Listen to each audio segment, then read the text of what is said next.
Romanos 3:24 dice, siendo justificado gratuitamente por su gracia, mediante la redención que es en Cristo Jesús. La versión NTV dice, sin embargo, en su gracia, Dios gratuitamente nos hizo justos a sus ojos por medio de Cristo Jesús, quien nos liberó del castigo de nuestros pecados. Él eliminó la deuda. Desde que nacimos había una deuda y Él la eliminó. Y Él pagó por nuestros pecados pasados. Él pagó por nuestros pecados presentes. Y Él pagó por nuestros pecados futuros. La deuda está cancelada. Aleluya. La deuda no se postergó. La deuda no se repactó.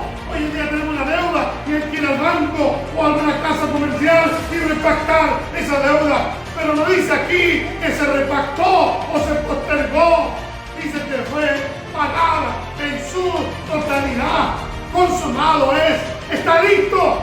Está pagado. Los pecados han sido cubiertos. Los pecados pasados. Los pecados presentes. Los futuros. Esa deuda está cancelada. El Señor estaba preguntándole a través del profeta, dime lo que tienes. Tengo una sola vasija de aceite. Eso es suficiente. Cuando tenemos un corazón que reconoce su deuda y tenemos una buena intención de colocarla a cuenta con el Señor, le podemos decir, Señor, este poquito tiempo. Aleluya. Pero aquí está. Está disponible para cuando siente su presencia en el trabajo.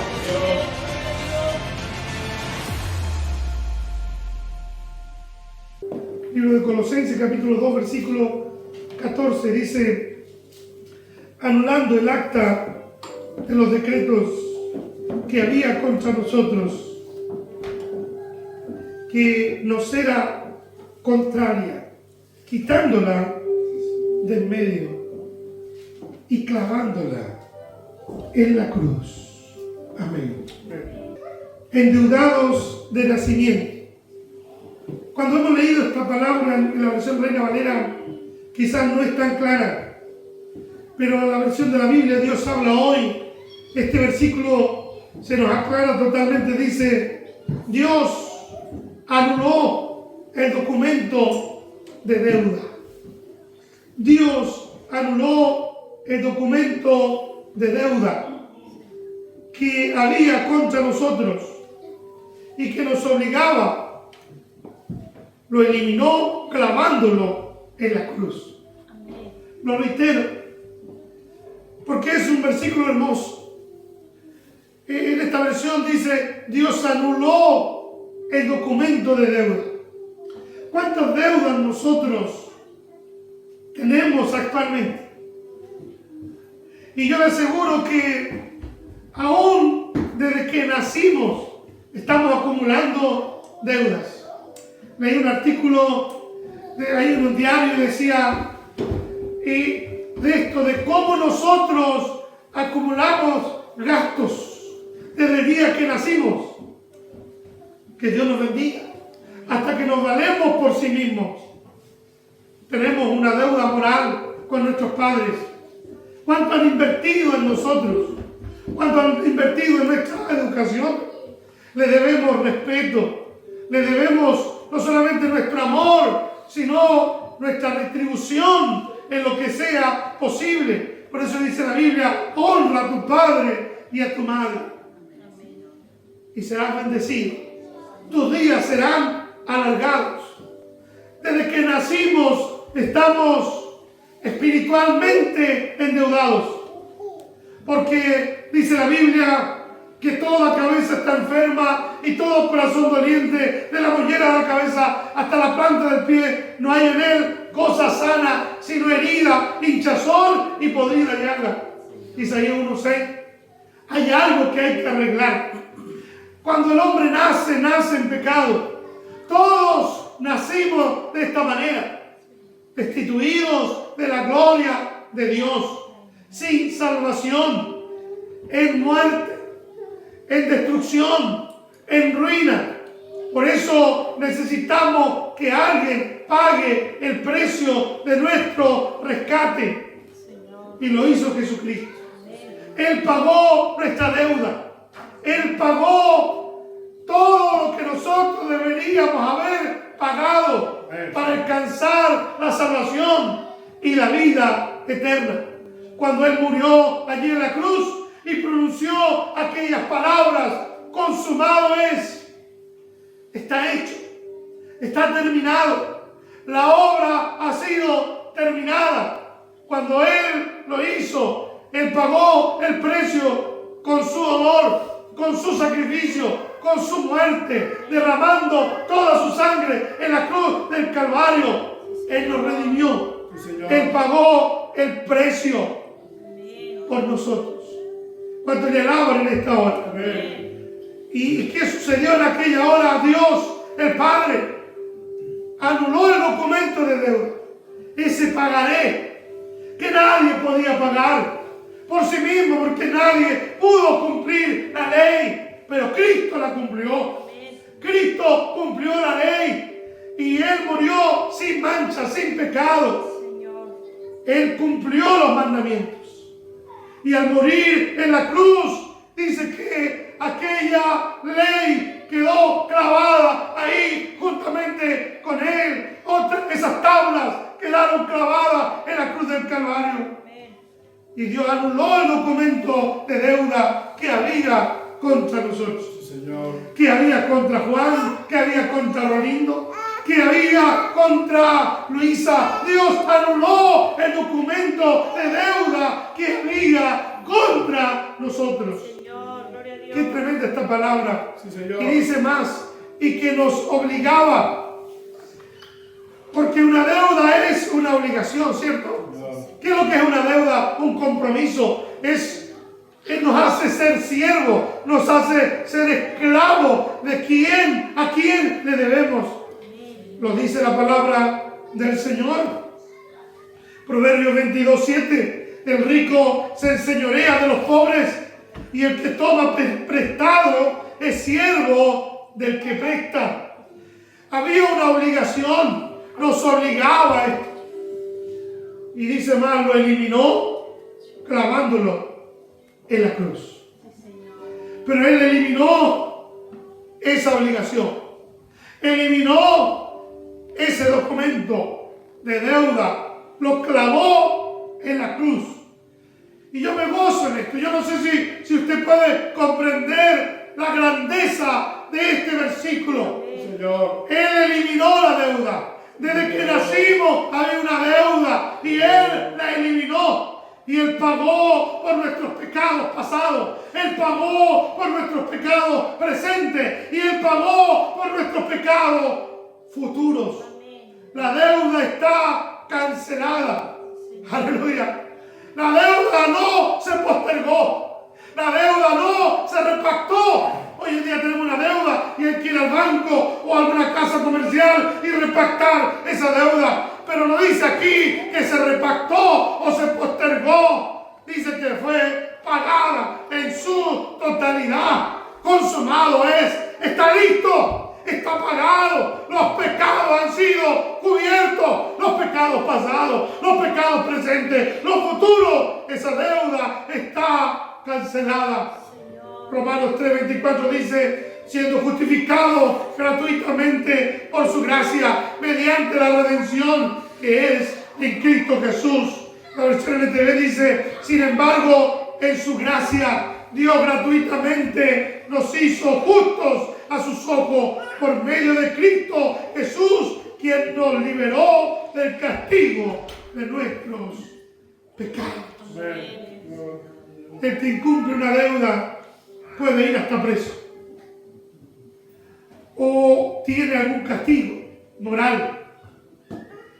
Siente en su vida una obligación, siente vergüenza, siente dolor, porque no ha cancelado conforme ha prometido. Cuando hablamos de deudas, eso nos hace doler el estómago. Produce estrés. ¿Sabe usted ¿Sabe que las deudas son la mayor causa, hablo de la económica, la mayor causa de separaciones en los matrimonios? Lo que más destruye la familia son las deudas, porque aplastan, porque apretan, ahorcan, como quiera llamar. Nos quitan el aliento. Y esto es un tema serio. Matrimonio destruido, iglesias mermadas, comunidades, vecinos que no se toleran por una deuda, porque se ha incumplido. Como hijo de Dios, y quiero hablar en los dos ámbitos, en el ámbito espiritual y en el ámbito económico. Aplica esta palabra. Amén. Proverbios 22, 27, la versión que te dice: si no puedes pagar, te quitarán hasta la cama en la que duermes. Hay ruina espiritual cuando nosotros tenemos deuda con Dios. Pero también hay ruina económica. Hay embargo. Ahora el diablo nos roba bendiciones porque nosotros hemos abierto puertas, hemos quebrantado principios para perder, ¿cierto?, lo que Dios tiene para con nosotros. Por eso el Señor Jesús nos dice a través de su palabra que tenemos que orar. Señor, perdónanos nuestras deudas. El otro Padre nuestro dice: perdónanos nuestros pecados. Pero dice la versión de Mateo 6:12, cuando Él enseña a orar, dice: perdónanos nuestras deudas. Hay pecado de comisión, hay cosas que nosotros hacemos y son pecados que debemos pedir perdón a Dios. Pero hay cosas que no hacemos y deberíamos hacer, son los pecados de omisión. Deberíamos haber pagado eso. Deberíamos haber orado y no hemos orado. Deberíamos haber predicado y no hemos predicado. Deberíamos haber hecho algo para el Señor o para su obra y no lo hemos hecho. Pecado de omisión. Dice Santiago que el que sabe hacer lo bueno y no lo hace, le es también pecado. Por eso dice que debemos ser perdonados de nuestros pecados y de nuestras deudas, de lo que cometemos, de lo que hacemos mal y de lo que dejamos de hacer, y que también se convierte en un pecado delante de Dios, porque es nuestra obligación hacerlo. ¿Cuántas deudas? ¿Cuántas deudas tenemos delante de Dios? Y son obligaciones y son cargas. Por eso que no hay gozo. Por eso que no hay alegría. Por eso que las manos están pesadas. Porque no están santas. Porque no hemos perdonado. Y entonces allí hay contienda, hay disensiones. Y alguien dice: pero me siento tan pesado hoy, y no tengo gozo, y no tengo alegría, y no tengo esto, y esto otro. Quisiera estar distinto. Quizás es un pecado de comisión, pero quizás es un pecado de omisión. Y no se da cuenta. Cuando tomamos toda la armadura, dice la Biblia que hay una parte de nuestra armadura que es calzado con el apresto del Evangelio de la paz. Y eso es predicar. Tenemos que estar apercibidos, preparados, listos para predicar su palabra, para entregar su palabra a otros. Y si no lo hacemos, ¿qué pasa? Andamos sin zapatos. Los pies se hieren. Espiritualmente hay algo que nos debilita y no nos damos cuenta. El libro de los Hechos nos cuenta en el capítulo 2 que el Espíritu Santo vino sobre la iglesia. ¿Y qué? ¿Para qué vino? Y recibiréis poder cuando haya venido sobre vosotros el Espíritu Santo. ¿Y qué dice? Y me seréis testigos. Señor. Y me seréis testigos. ¿Acaso eso no es una deuda? ¿Acaso eso no es una obligación?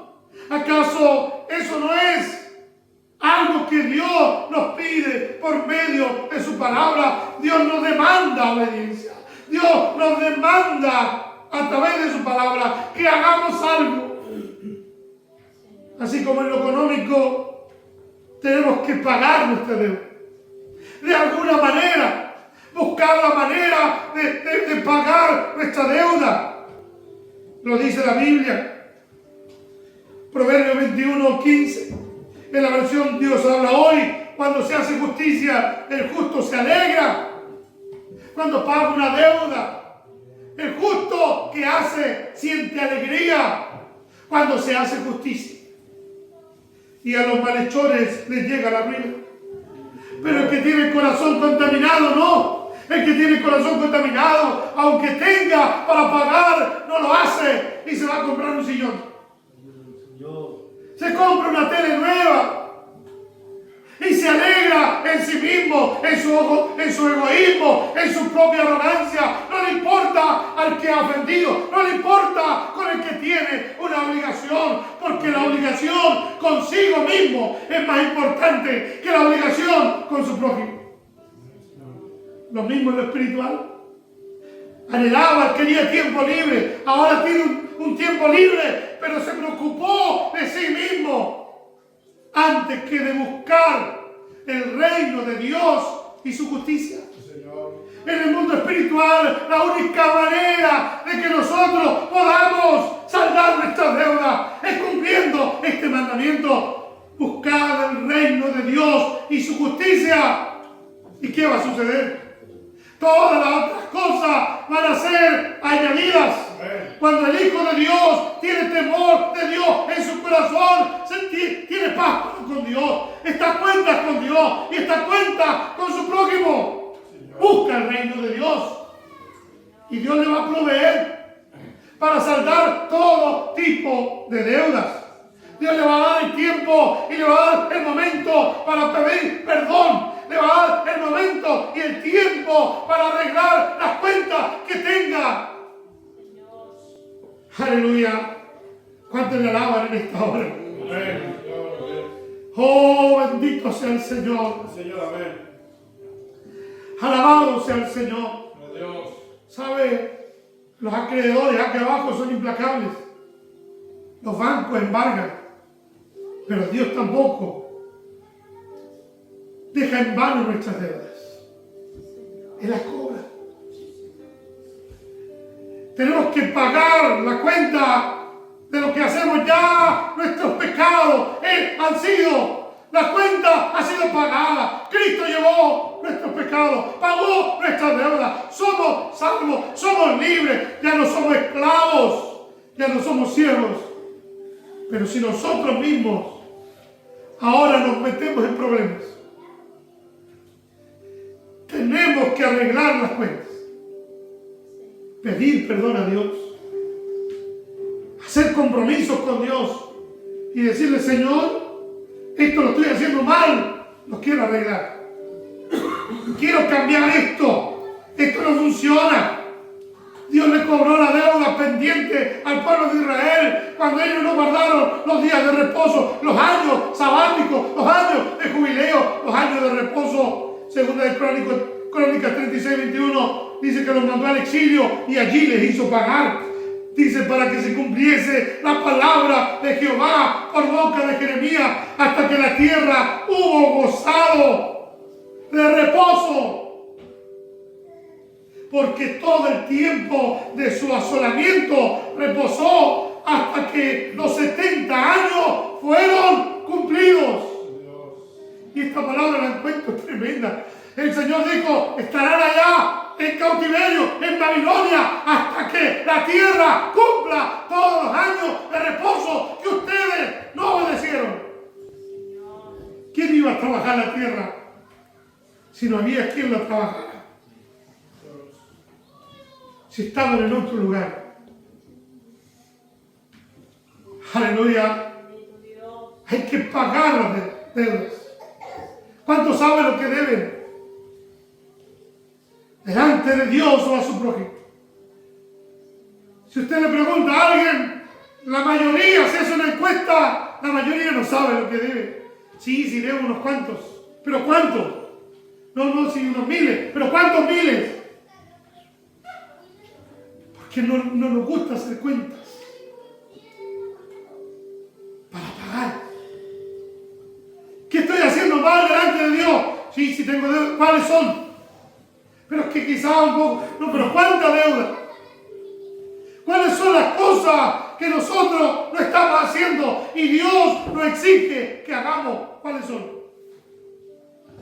¿Estamos dispuestos a cumplir nuestro compromiso con Dios? ¿O vivir una vida, toda la vida en desobediencia? ¿Toda la vida en falta? Alabados al Señor. Había una viuda ahí en el Antiguo Testamento, que en el libro de Reyes, que la cantamos en una alabanza viuda sin nada. Esta viuda perdió todo. Pero un día fue donde Eliseo, el profeta, para que le ayudase. Su esposo había muerto. Ella estaba desesperada porque le quitarían hasta sus hijos, los acreedores, en compensación por su deuda. Estaba desesperada. Pero hizo algunas cosas que nos servirán a nosotros también, si lo aplicamos en nuestra vida. Primero, reconoció su deuda. Reconoció su deuda y buscó ayuda. No dijo, no, que lo que debo poco, dejémoslo ahí pasar. No, ella reconoció su deuda y buscó ayuda. Fue donde tenía que ir. Fue donde el hombre de Dios. Segundo lugar, el profeta le pregunta, dime, ¿qué tienes? Ella demostró lo que tenía para pagar su deuda. Era ínfimo, era nada para lo que debía. Pero ella dijo, tengo esto, tengo una vasija de aceite. Esto es profundo. ¿Cuánta gente que no quiere pagar una deuda material? No es que no tengo nada.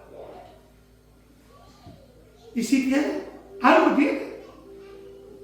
Quizás no para pagar la totalidad de la deuda, pero para abonar o para comenzar a pagar algo tiene.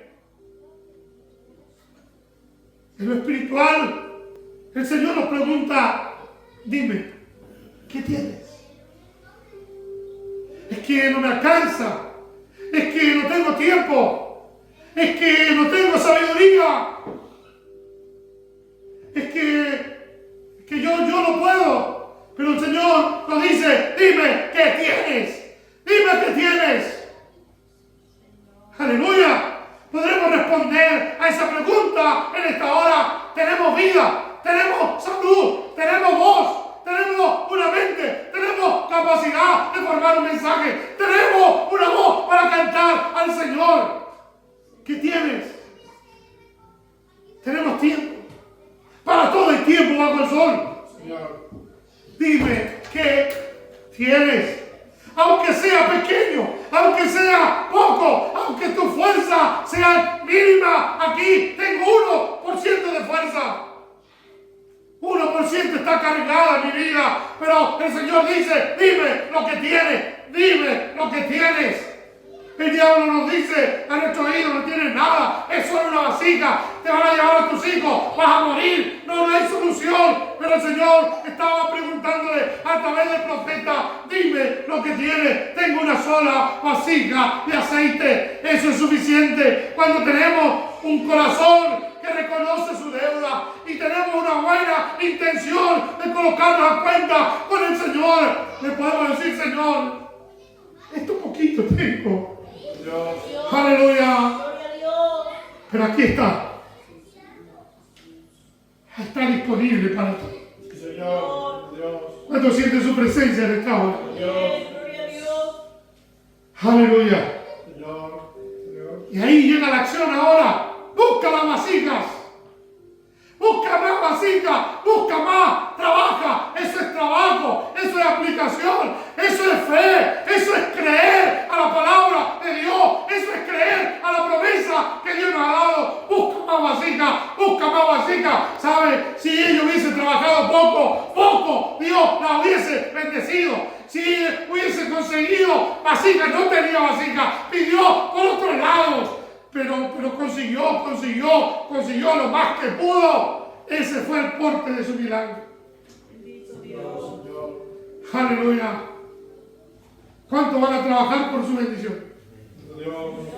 Nuestro Dios está ahí, la bendición está ahí, la gracia de Dios está ahí, la unción de Dios está ahí, los milagros están ahí, aleluya, todo está ahí, pero depende de nosotros. Busca vasija, busca a Dios, aleluya, busca su presencia, busca el hacer su voluntad. Eso es trabajo, eso es obediencia. Señor, amén. La gente quiere venir a un culto y sentarse y recibir bendición e irse. Eso no funciona. Esto es una parte de obedecer. Congregarse es una parte de la obediencia, del compromiso. Pero esto lleva algo más. Había una viuda que estaba desesperada por pagar su deuda. Entregó la vasija que le quedaba, que sin duda era lo último, lo único, lo importante. Pero así como estaba desesperada por pagar, ahora estaba desesperada por buscar vasijas. ¿Cómo queremos bendición si no buscamos el obedecer a Dios desesperadamente? Tienen que levantarnos con una grúa. Tienen que empujarnos. Alguien tiene que venir con gozo y llorar al lado nuestro para que nos contagiemos. Pero ¿cuántos quieren buscar individualmente? Esto no depende del pastor, esto no depende del obispo o del hermano que canta, esto no depende de ninguno de aquí, esto depende de Dios y de nuestra comunión con Dios, de cada uno de nosotros. No critique al que está al lado, dígale: Señor, yo quiero buscar vasija, quiero trabajar en tu obra. ¿Para qué? Para que tu obra crezca. ¡Aleluya! Señor, amén. ¿Cuántos quieren obedecer a Dios y buscar vasija? ¡Aleluya! Y llegará el momento en que el Señor dirá: ahora sí, vende el aceite y paga, vende y paga. Yo me gozo en esto, porque ella recibió la bendición y no se la ocupó. Pagó. Cuando Dios te bendiga con ese vehículo, porque cuando pide el Señor: dame un vehículo y voy a llevar a mis hermanos y lo voy a trasladar, voy a ir a los cultos, y cuando llega el vehículo se lo deja para él o para ella y no llega nadie y le molesta que le ensucien el alfombra, Señor, amén. y que le gasten la benzina. Señor. Ya no pagan lo que prometieron a Dios. ¿Cuántos compromisos hemos hecho con Dios? Y cuando Dios nos ha bendecido, nos ha prosperado, nos olvidamos y cerramos nuestra mano para el Señor. Cuando Dios nos da ese trabajo y tenemos mejor tiempo ahora, pero nos olvidamos y ocupamos lo que Dios nos da en otras cosas. Sí, Señor. Dios. Vende y paga. Aleluya.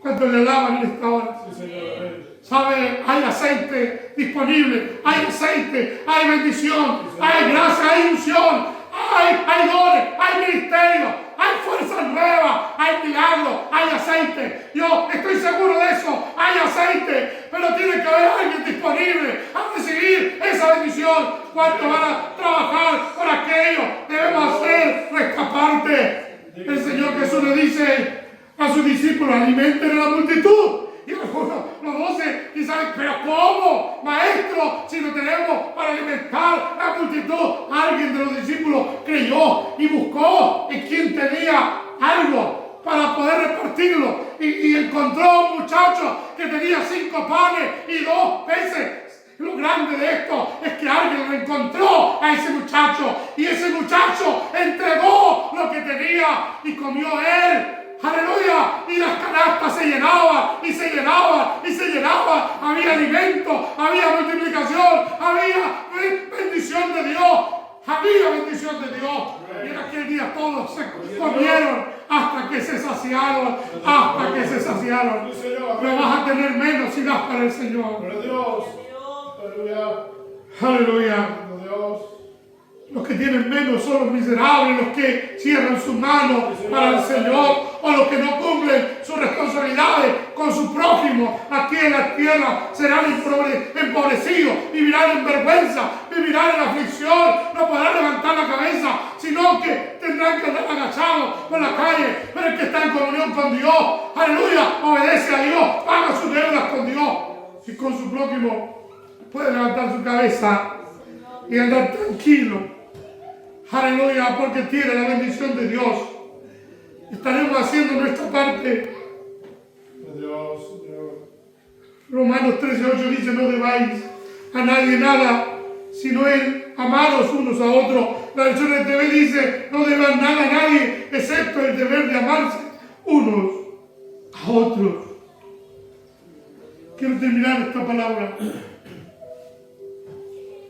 Debemos hacer nuestra parte. Dios quería sanar a ese paralítico, pero fueron 4 jóvenes que le hicieron un trabajo y lo bajaron y sacaron el techo y por la fe de ellos Jesús sanó al paralítico. Jesús quería resucitar a Lázaro, pero le dice a ellos: saque la piedra. Y alguien puede decir: pero Señor, saque la piedra. Nosotros tenemos que hacer nuestra parte.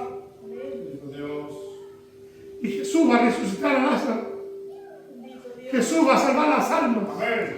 Amén. Él va a cambiar corazones de piedra en corazones de carne. Pero tenemos que orar sin cesar. Tenemos que ayunar para que las cadenas sean cortadas. Queremos avivamiento.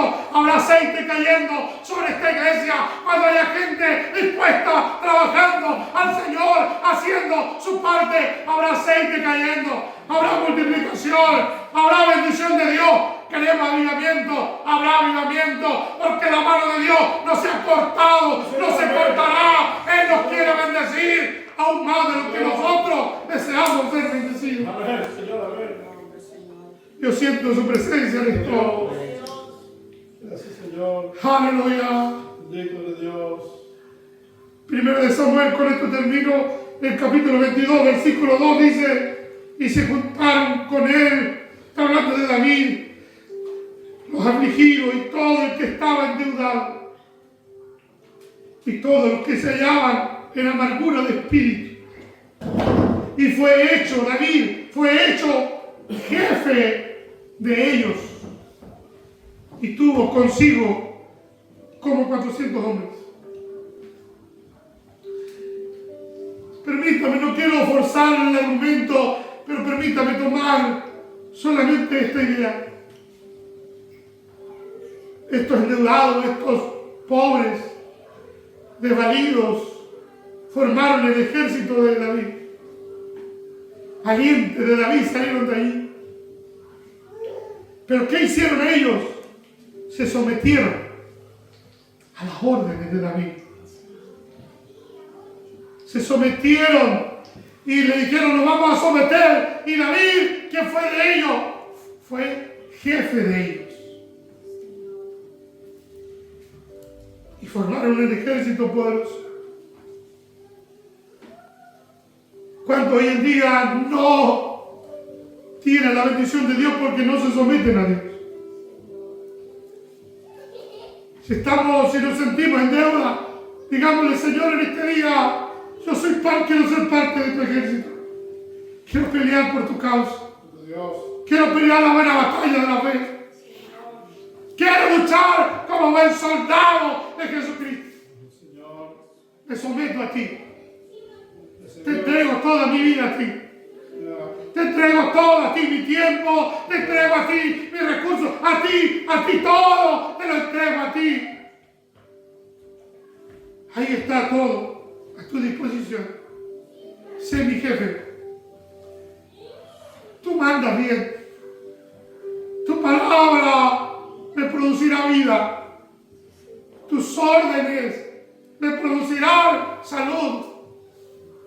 Si te obedezco, estaré bien. Si obedezco a mis propias ideas, pereceré, pero me someto a ti. Quiero que seas mi jefe. ¡Aleluya! ¿Cuántos le alaban en esta hora? ¿Cuántas veces cantamos ese himno? Cristo es nuestro jefe, Cristo es nuestro jefe. Pero el Señor no nos dirige, no nos sometemos a Él, no obedecemos a su palabra. Bendito Dios. Pónganse en pie.